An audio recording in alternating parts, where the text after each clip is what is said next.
მუხრან მაჭავარიანი, საბა. ორბელიანი ლუდოვიკო მე-14-სთან ალოდინეს და მე-15 კაცად შევიდა.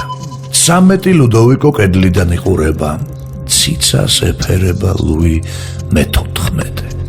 ხალხს ხმა დაუკარგა მეფის სიყრუემა, მეფეს ხალხზე უფრო კატა ეწოდა. ხელმწიფემ საბას ნაუბარი მოისმინა რა, ოჰო, თქვა და თითქოს კიდეც ინანა. მაგრამ ამითი არაფერი გამოვიდა რა.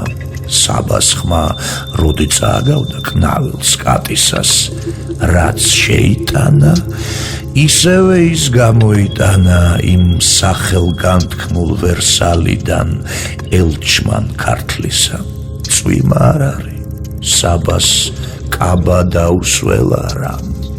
თოვლი არ არის, საბას თავი გაუთეთრა რამ. ყინვა არ არის, სულხან საბას აკანკალებს რა, რამ დაასველა, რამ დათეთრა, რა აკანკალებს. საქართველოა მისთვის წვიმაც, თოვლიც და ყინვაც. მზე ეთხოვება ალბათ ახლა ტურფატანძიას. ეს სიცხადეა სულხან საბავ თუ ფანტაზია. დედის სრემლები ყაყაჩოს და ბალახებს აწვიმს. ალვის ჩეროში სტირის დედა შვილს მოტაცებულს, სტამბოლში შვილი დედა სტირის. ყიდიან ხმაწვილს, სჭვრეტენ ჯვარის წინ წმინდა ნინოს მუხლზე დაცემულს.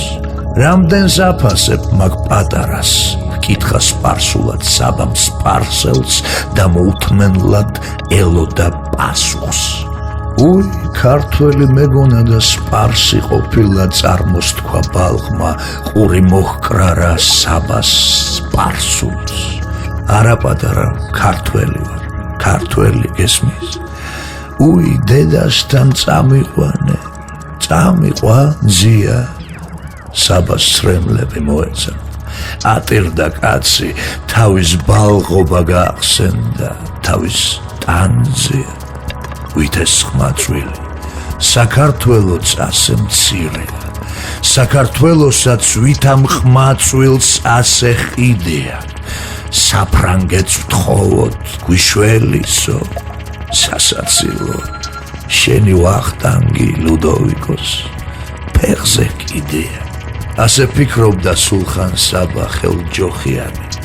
ხარდამხარ საბას ის პაწია ბიჭი მოსდევდა. მოგწყინდა განაუნაყოფო ელჩო ღიალი, გულს ნუ გაიტეხ, მუხა კვლავაც შეიმოსება.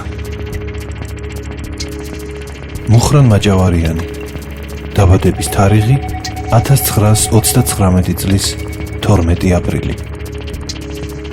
ლექსი წაიკითხა ნიკო გომელაურმა.